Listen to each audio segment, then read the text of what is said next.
Good morning, everybody. My name is Gabby. We are here with Willow. We have Joanna working her today. We are wrapping up week 2 here at Best Paw Forward Dog Training. What we're going to be doing is going through a little bit of what she's been working on this week and how she's doing with everything. So, first thing we worked on, a little bit of Leave It. She's been doing a great job here. She's very sweet, very smart, catches on very quickly. Now, we do have another trainer in here. You saw her get excited right there. We can also Leave It off of people as well. We can use it off of food. We can use it off of people, dogs, objects, whatever you want to use it off of.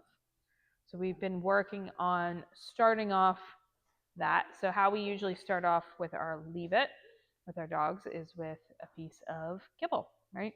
So we're going to have a piece of kibble in our hand. We're going to hold our hand out and ask for that Leave It. Good.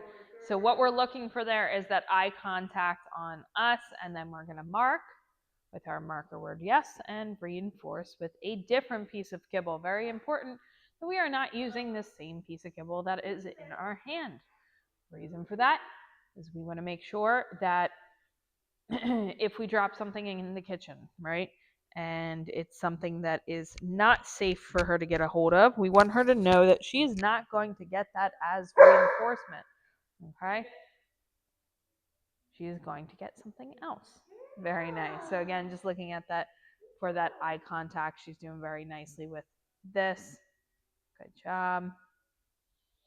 And then we start to make it a little bit more challenging. We start to move that piece of food closer to the ground.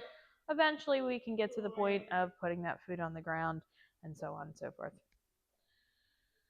But again, you can Leave It for many different things. You can use it off of food, off of people, again, whatever she needs work on. Very nice.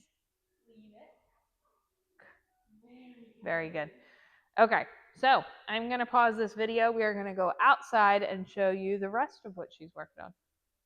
Okay, so we are outside. We are working on a little bit of recall. We're working on some leash out here. So we're going to show you some leash first. So making sure, we did do a leash video the other day, but making sure the most important thing is that she's not pulling to get where she wants to go.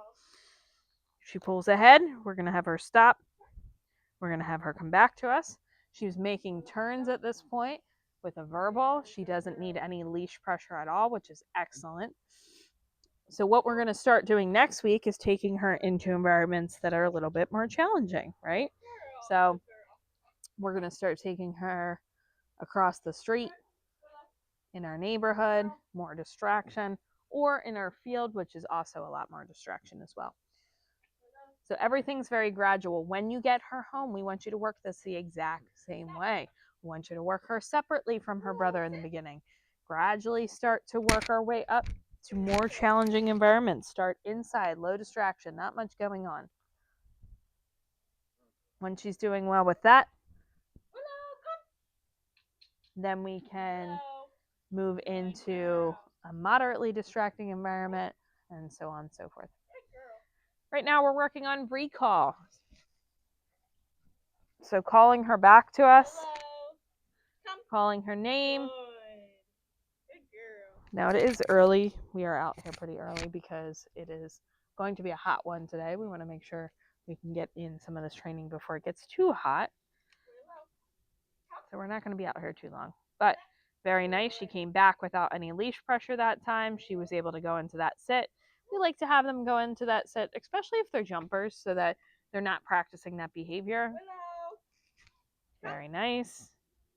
There, she got a little bit distracted. So off to our left here, you can't see it, but on the other side of this wall is the road, so it can be a little bit distracting. You saw her looking. So all Joanna did was put a little bit of pressure on that leash to get her to come back to us, right?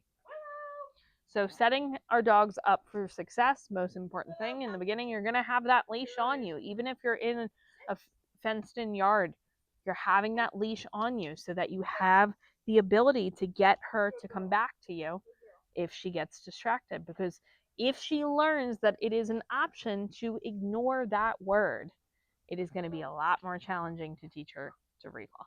But she's doing an excellent job here. You guys have any questions on this at all, let us know in the comments below or reach out to us via email. But she's doing great, and we will see you on her next video next week.